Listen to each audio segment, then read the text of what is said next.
You're listening to the CD Baby CD Baby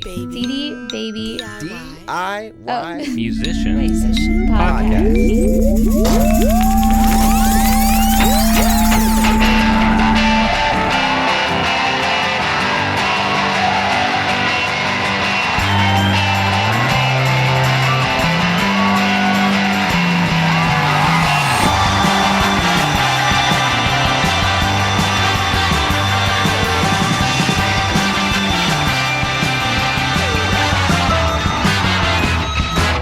Hey there, and welcome to episode 89 of the CD Baby DIY Musician Podcast. My name is Kevin, and joining me for this very special listener feedback edition of the podcast is Chris and Bolton. How are you guys doing? Hey, good. Very good. We're steadily creeping towards 100. Yes, we are. Episode 100 on the Yes, horizon. we are. And you know what? I was listening to another podcast yesterday, and they were having a big party for their 100th episode. And I was Really? like, and our podcast is probably, I don't know if it's bigger than theirs or not, but dang it, we should have a party. Just for the three of us. Just for the three of not us, Not for the that's whole right. company. You know, and we could broadcast it. We could just, sip on cocktails and Chris, nobody else at at our company listens to the podcast. That's true. None of them would care. They wouldn't know what they were missing. That's right. you get those little Ritz crackers with the olive and the little slice of cheese. There you go. Yeah, some easy cheese. We'll just spray on there, and then a 6-pack of Paps. Excellent. There we go. So we'll have to think of something interesting to do for the 100th episode. So if you out there listening have any ideas, let us know. If you want to fly into Portland and take a tour of our very fancy studio podcasting Yeah, if you want to offices. fly into Portland and take us Take out us out to dinner. Yeah, there we go. That's where I thought you were going with that. Well, we'll give them a tour of our 5x5 square foot studio. So anyway, we've got tons of feedback, lots of phone calls. Like I said, this is a special listener feedback edition. Next week, we'll get back to our normal Roundtable edition where we recap last episode and talk about the latest in news. In fact, there was a really good news item I wanted to talk about this week. Hold it in. I'm going to save Hold it. it It was in. a You great can see it's article I about to read. burst. It's tough because it deals with the iPad. I'll give you a little teaser. iPad. And the other teaser is that The I will make my anticipation. claim of where I think the future of music business goes. Whoa, that's bold. Stay tuned for that one. Dun, dun, dun. So anyway, that'll be next time. So let's just get right into the listener feedback. Here we go. CD Baby Podcast. Message line 206-426-5683. The number you have dialed. 206-426-5683. Hi, Tim Young from New York City. I'm commenting on the Chris Anderson podcast. I just wanted to say that I thought what the artist needs to do is see the reality of the business, and he seems to be able to focus in on that, and that's what really the artist, besides being the artist, as far as creation goes, one also has to understand the realities of the business world, and like I think he mentioned, putting that hat on is something that we just have to learn to do, and someone like Chris Anderson, can bring that focus right up front, and that's really the other hat we need to wear. So I think giving the music away is a really good idea, and who knows what will happen once people hear you. You need to have people hear what you're doing. Also, as far as a plug, I have a CD out called The Cost. It's on sale at CD Baby with Tim Young Band. Thanks a lot. Hi there. I'd like to leave a message for all of the CD Baby podcast listeners out there concerning one of the recent podcasts about Chris Anderson and his book called Free. Okay, just a heads up, I'm going to go against the grain a little bit here. I'd like to advise listeners not to be so quickly misled by what Mr. Anderson is advocating, simply because it is in practice what he preaches. Okay, on top of that, he's not an independent recording artist. On top of that, he's actually misleading his readers. Okay, he's in a completely different paradigm, with a completely different agenda. People like Chris Anderson can be inspired inspiring to some, but please keep this in mind. I'll offer this one simple bit of information for you to digest because it's important for independent artists to read between the lines, okay? He's the equivalent of a political commentator, okay? He sits on the sidelines, observes, and comments. He doesn't really provide any meaningful advice to any of the problems that plague independent recording artists today, such as how to literally promote you and your music in a way that benefits you, okay? Earlier this year, I listened to Chris Anderson's book in question, and while I understood the points he was trying to make, I simply could not accept that what I was seeing was the whole picture. I thought to myself, what is his motivation? Why is he overtly advocating for this idea of free? I did some research, okay, on Chris Anderson, and as it turns out, not only is he editor-in-chief at Wired Magazine, but he's also available for public speaking, okay? Available for public speaking. That sounds nice, doesn't it? But in reality, it's not as nice as you think, and here's why. Chris Anderson wants to be booked for professional speaking engagements, and he wants lots of money for it. And what does he charge for these engagements? I looked online a few months ago, early 2010, and the going rate to book Chris Anderson for one speech at your event was between $35,000 and $40,000 plus hotel and airfare. Okay? And there was my answer. That was his motivation. He's not interested in what's best for independent artists. He wants to ruffle feathers, and he wants to ruffle feathers in the entertainment industry, and by promoting his book and the ideas that he advocates, he then wants people to pay him to explain his forward-thinking and rebellious views. Okay? Again, he's not in the same boat as independent artists. You know, I wonder what he would think if he would take my advice on thoughts that I have for the publishing industry. I mean, come on here. I'm sorry, Chris Anderson. I, as an independent recording artist, will not heed your advice, as you are clearly not looking out for my best interest. Okay? You're only trying to make a ridiculous profit selling your phony ideas to struggling independent recording artists. $40,000, Chris? How about you just give your speeches away for free? How do you like the way that sounds? Okay? My name is Brian Dobbs. If you'd like to hear more of the truth, visit thesoloalbum.com. All right, well, thank you for those calls. What did you... Well then. Wow. Someone needs a hug. That's what I think.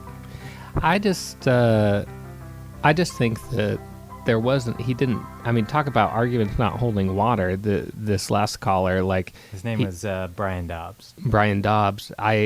He's saying that Chris Anderson makes a lot of money at speeches, and therefore his advice shouldn't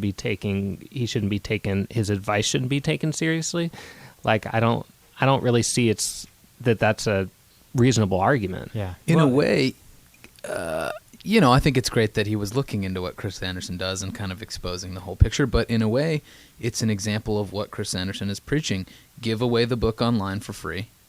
Charge for the speeches, which is sort of what he was telling musicians. Give away your music and maybe charge for your performance or for T-shirts for anything. I thought he actually made the case for why it is a good idea. Right. Because you take the speeches and make that a live performance, which is what it is. He still sells the hard book, and he is practicing what he preaches by giving away the digital version for free. And if you read the book, which he did, Brian did, and really understand what he's saying, he's not saying, one, that everything should be free. That's not it at all. Obviously, that's a ridiculous idea.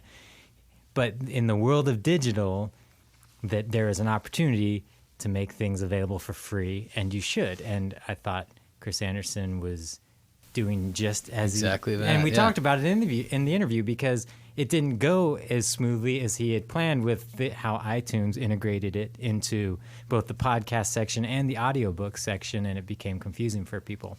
So I thought he kind of made the case kind of for doing it in that call. Right. Well, it seemed like the caller had problems with Chris Anderson. I think that Chris Anderson is not synonymous with free music. Like, free music existed before Chris Anderson, and the strategies for giving away free music in order to expand your fan base is not Chris Anderson's idea. Like, if you don't think Chris Anderson is cool, it doesn't invalidate the fact that using free music as a promotional tool is not a valid way of promoting your music, Yeah, and I should say that if you haven't listened to the audiobook, I highly recommend it. It's free on iTunes. Find it in the podcast section or in the audiobook section, because most of the book does not have anything to do with music. No, right. But the way it talks about business and what other businesses are doing and how they're seeing huge benefits from giving away something digital that doesn't cost money to replicate. There is creation cost. We'll get to that in a bit. But that companies are using that instead of trying to hold back, they're allowing more people to be exposed to their product and then finding ways to make them money. And there's lots of great examples, too. Yeah, one of the early examples he gives is Gillette, in the early 1900s, started giving out free razors so that you would then go and buy the disposable blades. And no one had done that before. And they were one of the first companies to do that. And it was kind of this idea that they have this new product that, the big issue is getting people to understand what this product is and why they need it. And, and to me, with music, like with my band Hello Morning, our biggest issue is just getting people to listen. Yeah. It's not a matter of, we spent money on the album and we spent good money that we saved up to make a good sounding album. But if we just put it on the shelf, that's not enough. It's got to get people to listen, because we think, we believe strongly enough in our music that there's enough people out there that will love what we do, and therefore getting it in their ears is better. And that's why when you go to the New Seasons or the Whole Foods on the weekend, there's 50 people out there handing out free samples of their products, of their foods, of their, the new soy ice cream or the new granola bar or whatever, because they want people to taste it. Because, it doesn't look as good sitting on the shelf as it does actually tasting it in your mouth. And go ahead. I was just thinking that I think the reason so many artists are resistant to the idea is because we've had it in our mind that the music is the beginning, it's the inspiration, it's the process, it's the work, and it's the end, it's the product. And now we're asking artists to think more like Gillette and say, well, the music is the enticement, but it's not how you're going to make money. So now you're asking artists to think like marketers and say, well, what else can I sell? Or what other service can I offer in addition to music? When they just want to say the music is it. Yeah, and that's, I think that is the crux of the argument. And for most artists, and that kind of goes back to what we said in the last Roundtable edition, that I think there's this time, because distribution became open to everybody. There's nobody saying you can't distribute your music, that everybody decided that because it's out there now they should be making money from it. Where before, when it was a closed thing, artists were far more happier saying, I just make art because I love it, And I'm not saying that we should go back to that by any stretch of the imagination, but I am saying that, you are being asked to think about your music in a different way than maybe you had to in the past. And think about, if you're wanting to make money, if you're wanting to make a living, that you might have to rethink this. That doesn't mean you can't make great music. And that doesn't mean people aren't going to pay for it either. In fact, Hello Morning just tried a little pay what you want type thing, and lots of people paid. Someone paid $10 for an EP that we're only asking for, a couple bucks for. And so people want to support the artist, and that's not what we're saying, that no one wants to support the artist anymore, but you got to give them a reason to care in the first place. Putting it on the shelf is not enough. And I think if you really listen to what Chris Anderson's book talks about, it's examples of company after company that tried different things because, like, your example with Gillette, they knew they had a product people would love, but it was just the matter of getting them to try it first in order to understand why they need it, that they want it, in a world where they may think they don't need it, and that's where you are with music. There's so much music out there. No one's sitting around thinking, I absolutely have to have one more artist that sounds like this, But when they hear your music and they like that kind of music, they might go, oh, I absolutely love this, So that's kind of the issue to me. And, the first caller is kind of, I put those two together because they kind of balanced each other out. And was his album called The Cost?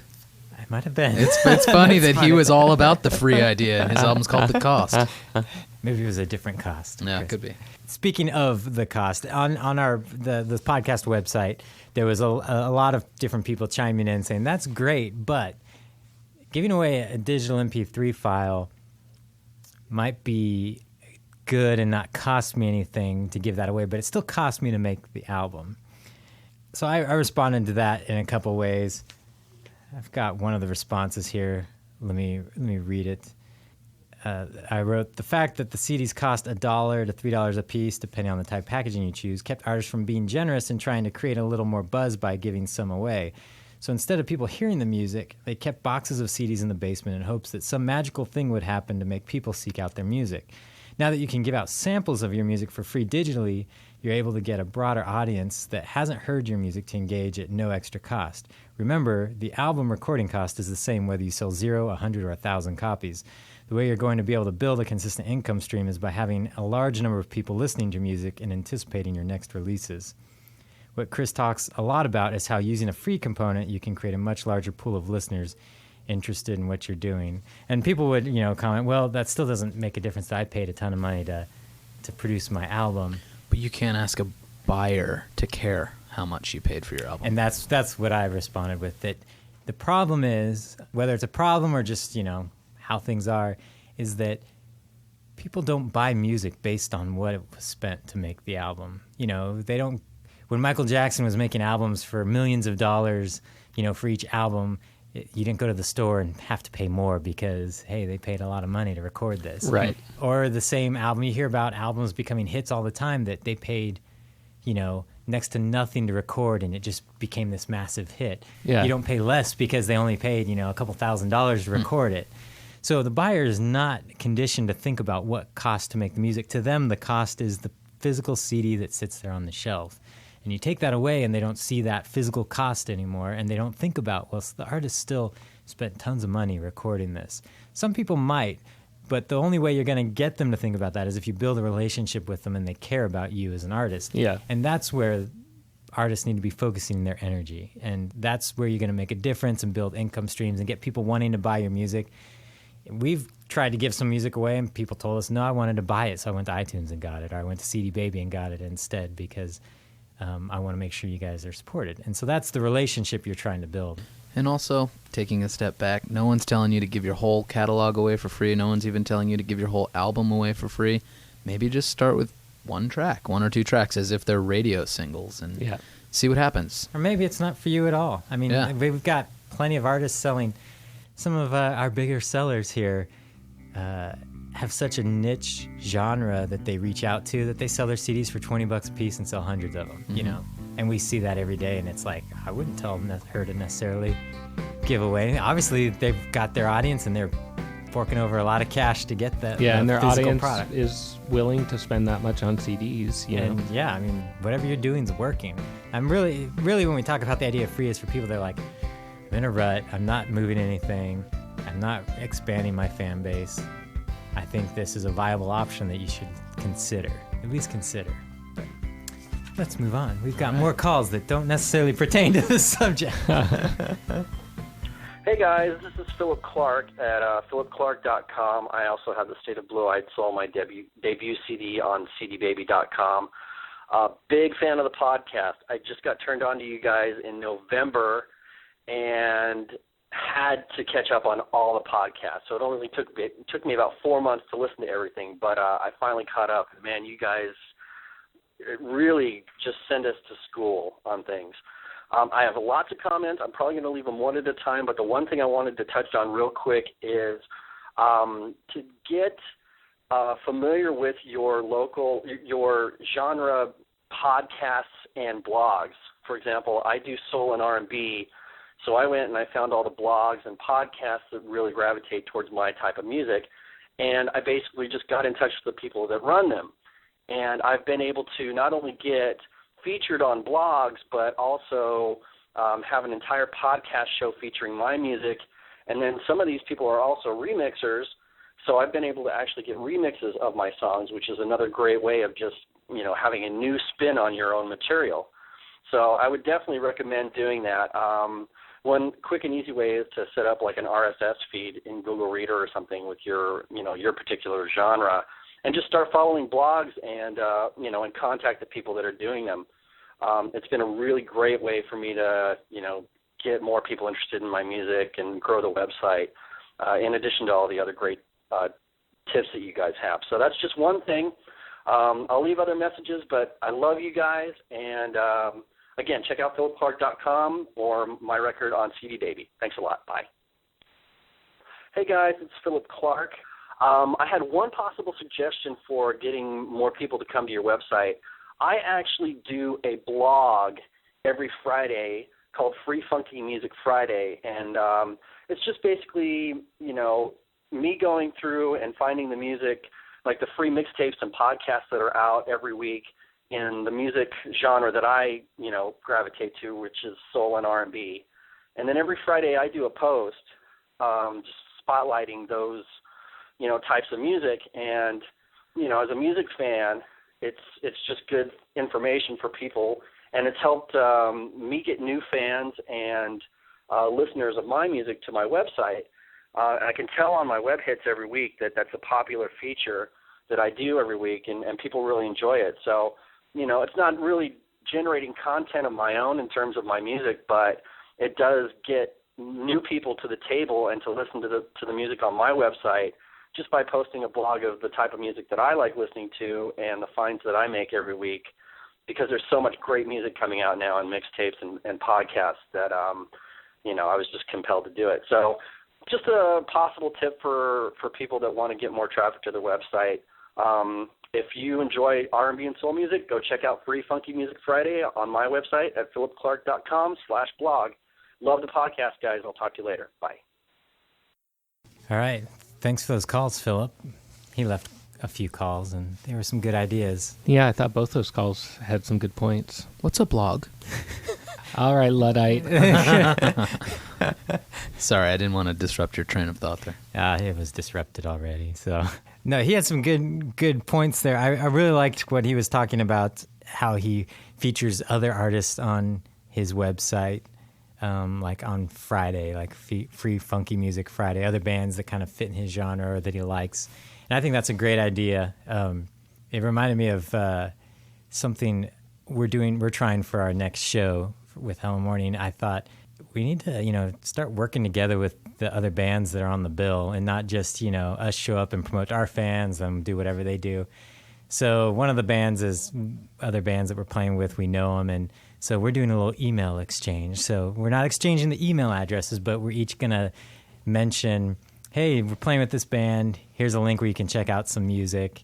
I know you'll like it. And they're going to do the same for us.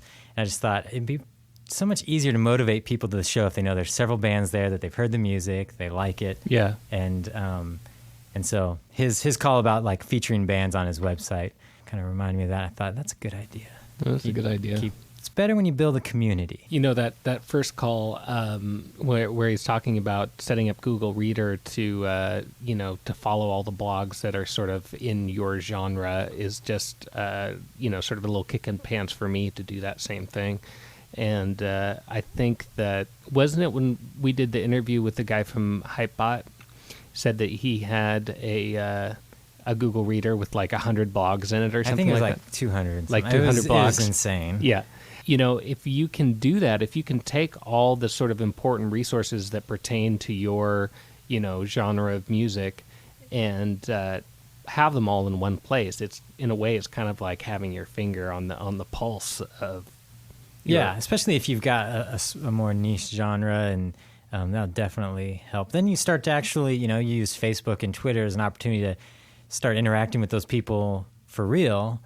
And you suddenly, instead of just becoming a casual observer, you're like somebody who's a part of the community and able to, pass along your music when it seems appropriate, and also know what trends are coming down and what things that you can take advantage of. Yeah, and you start to get to know. I mean, even if you aren't actually meeting these people and talking to them personally in the social universe, you're sort of you're reading the things that they do, you're seeing what sort of roles they're filling in the community, and who the gatekeepers are, and where the good places to get your music are, and that sort of thing. Indeed. The calls just keep coming, so we'll move on. Hi, Hi, Kevin. This is Melanie. I'm a singer-songwriter with CD Baby, and my album is Kid Stuff by Melanie. And I just want to tell you how much I loved your podcast with Brian Massafari of I Fight Dragons. It was awesome. I learned so much, and I'm gonna try this stuff out because I am venturing now into the grown-up world, and I'm a little scared. So thank you so much for all the cool information, and have a wonderful day. Hi guys, my name is Dan. I'm calling from New York City. I have a few albums on CD Baby. I won't worry about plugging them this time around, but I just went through and got myself up to speed on all of the podcasts, and of course they're fantastic. And I just had a couple of comments and questions. First of all, I was wondering, I do most of my exposure comes through touring and playing live. My music seems to come across best at a live show. I think I connect well with people in person. And anyway, I was wondering if you guys had any websites or any tricks up your sleeve as to easy places to reference catalogs of venues and who to contact and information about the venues and things like that.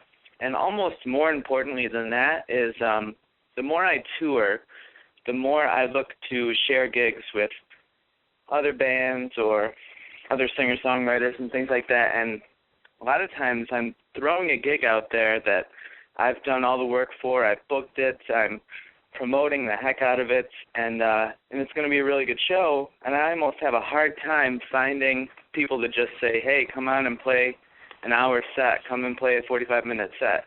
In some places, some areas of the country, it's almost like pulling teeth, and it's just amazing to me because I keep thinking I would love to stumble across somebody just throwing a show to me and saying, hey, just come out and play. There'll be people there. And so I don't know if you had any ideas on where to reach out. I've looked at a few websites on splitting gigs and just haven't really come across anyone really getting back. And lastly, it took me a long time to get going on Twitter, but I'm actually finding that I'm getting a lot of traffic on my music website, as well as selling a lot of CDs and getting a lot of people asking me to come play shows in their various cities on Twitter. And it's getting to the point where it's almost really, really surprising me. And I'm the one who's out there constantly saying, hey, check out this video, hey, check out this song, hey, check out this interview that I did, yada, yada, yada. And I guess it's almost one of those things where when it starts to work and when you start to be successful and start to get really busy with people asking you to come play different places, it's almost like, whoa, what do I do now? I was getting really comfortable being obscure and being someone who nobody knew. So just an idea. I know that there's a Twitter battle raging out there, but there are some of us that it's working well for. And anyway, you guys keep up the great work, and I appreciate everything you do, and we'll talk to you later. Bye. All right, well, thank you for those calls, Melanie and Dan. It's the first time someone's mentioned Twitter in a while. I think there was so much Twitter talk for a while, we just had to take a break. Yeah. And I have to say, what is going on outside of this room right now? It's very loud, huh? It's like A little bit of AC/DC. I think someone's hitting something with a hammer. Yeah, I think someone's hitting someone else with a hammer. There's screaming. Screams. Yeah, and it's just getting loud and surly sounding out there. Oh, man, the animals are restless. So anyway, but yeah, Dan, if you're looking for a resource to find gigs nationally, the Indie Bible's a pretty good resource. Yeah, and they have their venue. What is it that they have now? They have there's the Indie Bible, and there's also the Indie Venue Bible. And the Indie Venue Bible, I believe you can purchase like different areas. So you can get like the Indie Venue Bible of like the United States or the Indie Venue Bible of Canada or whatever. Like I forget how they have it set up, but it's really comprehensive information that they update about venues. Yeah. That's probably a good place to start, and that's the only resource I've seen that's pretty exhaustive and nationwide. And it's as far as connecting with other bands, I really think that going through a service is I mean I think that social networking services, especially for bands and stuff like that, are so hit and miss, and they're popular for a short period of time and then they go away. If you really want to, reach bands, like go directly to their website or, go to their, use Twitter, because, especially these days, everybody has a MySpace page, but who knows how long how often they're actually checking the mail. Well, one simple bit of advice I have is look on MySpace for the bands in the area you want to play that are actually touring, because then the chances are that you'll have something to offer them. You see, they're going to potentially come through your town in the next year, and you can write them and say, hey, let's do a gig swap. It is amazing, though, to me how often you'll have an opportunity and reach out to other bands, and they'll just be like, Well, you can't just reach out to Lost one or is two on. bands. I'm going to watch Lost. You got to kind of blanket the town a little bit. Maybe write 10 bands, not just one. Yeah. But, and Melanie, we thank you for those kind words. Indeed. Had to get the female calls in there. We get a lot of guys calling in. So, all right. Let's move on. More listener feedback coming right now. Hi there, Kevin and everybody. This is Matthew Ebel from MatthewEbel.com and MatthewEbel.net. I'm sitting here listening to episode 87, and I find myself talking to my laptop from time to time, so I figured I'd actually do this the right way and give you guys a call with my thoughts here. I just caught specifically the end part here about, giving away free music. You'd mentioned if you want to give away free music but still protect it somehow to have, like a beep or a weird noise in the middle of it, if you go to MatthewEbel.com and listen to the free music that I have there, I have done an intro for every single song that's available to the general public. So basically, like a radio station, I'm talking over the beginning of Drive Away, saying something like, hey there, this is Matthew Ebel, and you're listening to Drive Away from my album Beer and Coffee. So people can share that all they want. I don't care. Spread that around. Put it up on YouTube, torrent it, whatever. You're basically spreading around a 3.5-minute commercial for my album Beer and Coffee. Great. Thank you. I appreciate it. I'd rather you bought the track or buy the whole album, but at the very least, you're helping me spread the word that way. So that's another way you can do it. Anybody who has a simple microphone or even the pinhole microphone on their MacBook can get that taken care of, and they can feel free to spread the tracks around. So feel free to give me a buzz or get in touch with me at MatthewEbel.net/contact if you have any questions. But in the meantime, I love the show. It's always got some good ideas in there, and I hope to hear more. Yes, hi, this is Jim Denton from Knoxville, Tennessee, and I manage a singer-songwriter named Brad Blackwell, and his CD, Blue Sky, is available on CD Baby. My question is, I want to see about getting download cards, but I'd really like to get the ones like you would get from Starbucks, where it's an iTunes download card and you can just do one song and it would actually redeem that one song only. And so I haven't been able to find that on the internet and just thought maybe you might have an answer to that. Appreciate the podcasts. Love every episode, so keep them coming. Thanks. Well, with Matthew Ebel's thing, I know we're kind of joking about when we're talking during that podcast about putting beeps or putting, I believe an announcement. Chris said he would put loser in the middle of it. Right. Cheapskate. Right, cheapskate. But I've heard in the past that when people would pass out demo CDs, that sometimes they would, they'd put a little audio blip or bleep or narration over it in order to keep it from being, whatever, played on the air or pirated or whatever. And I think that it's not...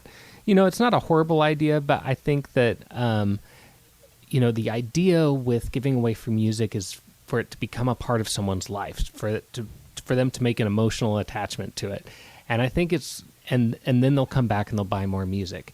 And one of the dangers that you run in putting some annoying beep or bloop or talk over the song is that the main emotion they're going to experience with that song is annoyance.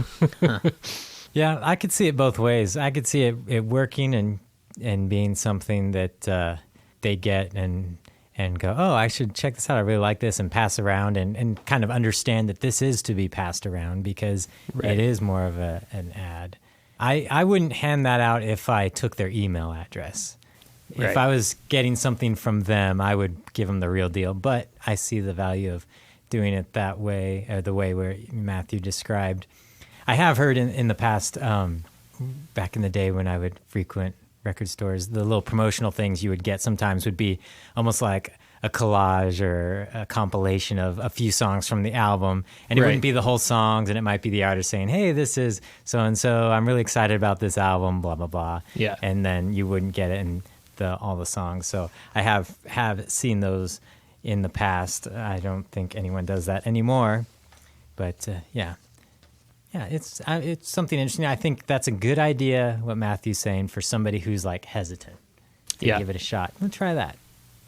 Or don't at all. I've already forgotten what the second call was, though, on that series. Dan was wondering if we had any idea how you Download could give cards a for singles. iTunes single download cards. And I don't believe they do that. But the only thing, if you're wanting to do it through iTunes, that the one thing you can do, and Josh Rosenthal, I forget exactly what episode number it was, I think it's in the 70s, he had a cool way that he was accomplishing that by the give as a gift function in iTunes, where somebody, I forget how, he did it like some sort of contest or signing up or somehow, but he wanted it to come through iTunes, so he would go and I think it was personally sign up to his email list, and then he would gift the song to everybody who signed up to his email list. Yeah. So he was gifting the song, so it came from iTunes, and it looked more official. So you might want to check out that episode to review exactly how he did it. I know he went into details because I was like, I never heard of that. Tell me exactly how you did it. And I took notes. All right, we've got one last grouping of calls, and I really appreciate all the calls. I wish I could have played all of them. There was a ton. But this last group is a little more lighthearted. And here we go. Hey guys, it's Dan in Phoenix, Arizona. I was just listening to the episode where you're talking about hecklers, and it reminded me of something that happened to me when I was playing in a cover band back in the 80s. Sometimes guys would come to the club and they'd be annoyed because the girls there were more interested in the band members than in them, and some of them would handle it by treating the band like they were gay. Now, nobody in our band was into makeup or hairspray or anything remotely feminine like some other bands of the time. We just had long hair, and that was about it. So we're playing at a club, and we're on a break, and I was sitting at the bar, and sure enough, one of these guys came up to me and called me a fag, and he's real pleased with himself. But then he turned around, and he walked right into a wooden beam and split his forehead open. And so while I was watching him leave the club all bloody and disoriented, I thought to myself, what a perfect example that was of instant karma, because, you know, he had put his negativity out there, and literally 1 second later, it just came right back to him, you know, pow. So there you go. And that's my heckler story. I do have an album on CD Baby. I also have a website with Host Baby, which I particularly recommend to anybody out there who either doesn't have a website, or if you have one you're not really satisfied with. It's really easy to design it yourself and to manage the content, and trust me, it's a lot less expensive than if you were to hire somebody to design it and maintain it for you. So there's my Host Baby plug. Anyways, great podcast. You can find me on CD Baby under Pride of the Garage. It's my recording alias. The album's called Young Man's Game. So if anybody's ever heckling you, just remember, it's just because they're jealous that you're getting all the attention, and all they're getting, if you're lucky like I was, is a self-inflicted blow to the head. Take it easy, guys.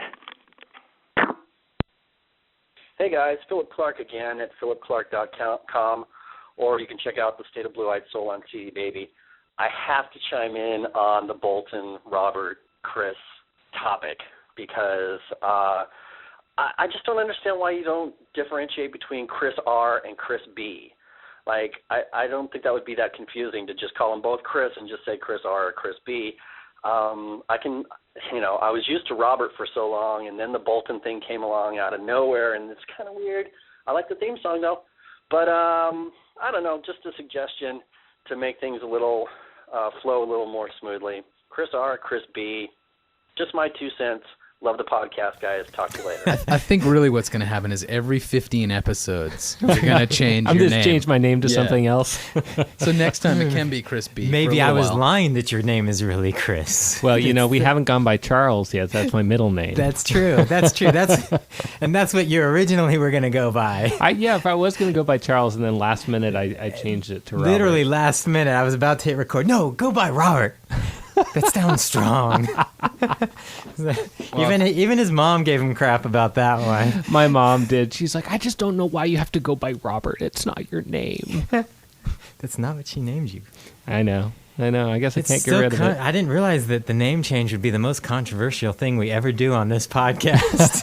I like Bolton. I think it should just stick. Yeah, it's going to stay at Bolton. The hard thing is that Chris R and Chris B would just become a tongue twister for me, and then I would just start calling you guys Chris, and then it would just start sounding like I'm talking to one person with split personalities because he keeps just referring to Chris, but there's two voices. Why don't I start getting... All right. Well, maybe someone else will have another suggestion or another theme song. Now, if someone writes a theme song to Robert or Charles, we'll go with Charles. If someone writes a theme song to Charles, we'll change your name to Charles. I just go by Chuck. Chuck And Bolton.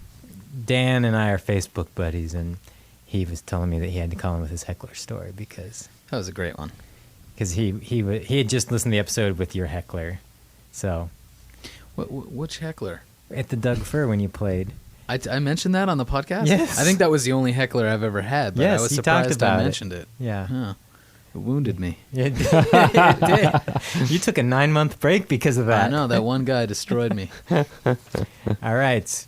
Well, again, our listener line is 206-426-5683. We appreciate all the calls, and I just got a couple quick other comments. One by email, Martin Kennedy, he emailed.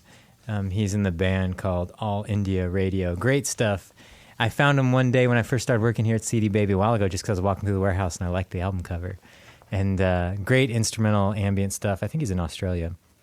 But he says, my experience with Free has been a good one. Before Christmas last year, I started an album project called Once a Day for my band, All India Radio, where I gave away a free track every day for 25 days leading up to Christmas, ending up with an entire album with artwork and liner notes. And he goes on to say that he ended up adding like over 500 names to his email list and sold a ton of albums by the time the album was complete. Cool. And so that was, I thought, a cool idea, how he used it. Then a comment I forgot to read earlier was from Scott Andrew, who I would recommend going and reading the thread on the episode 87. Is that the Chris Anderson one? 86? I think it's 86. Whatever the Chris Anderson episode is. Yes, 86.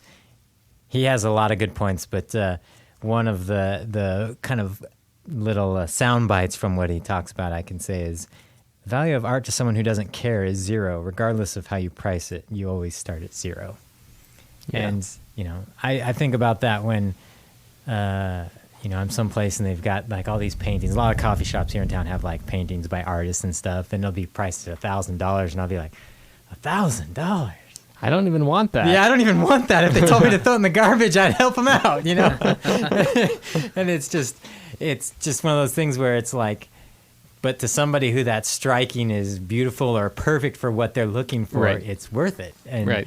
And I think that is important. It's not just something that musicians deal with. Anybody in a creative field, or not even just a creative field, businesses in general that are trying to sell a product, they deal with that, getting people to care. And once you get them to care, they'll pay for it, Yeah. There was some more comments on the website that were great. We just don't have time for all of them. We really appreciate everybody weighing in on the comment section. I was actually in there a lot more than normal.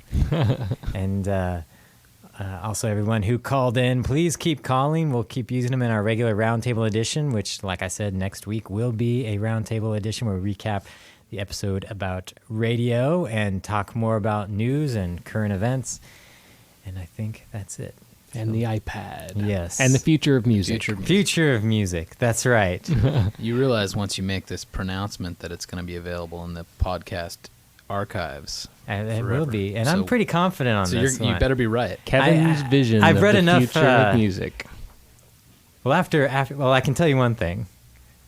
No, I can't. I'll save it all. I'll get on my soapbox. All right, cliffhanger. That's right. I'll save it. Give reason for the people to come back. Yeah. Because now that we've done the listener episode and they've got to say what they wanted to say, they all just stop listening. To be continued. That's right. Again, you can email us, info@cdbabypodcast.com. The show notes are at the podcast website, cdbabypodcast.com. We're in iTunes, of course, and if you would leave positive comments, we'd greatly appreciate it, and it does help keep the machine going. That's all we have to keep us going is your positive feedback. And again, you can can always call us. And if you keep your message within 1 to 2 minutes, we'll try and get it on the podcast. And that's 206-426-5683. And unless Chris or Bolton have anything else important to say, that is it. That's it for me. All right, we'll catch you next time.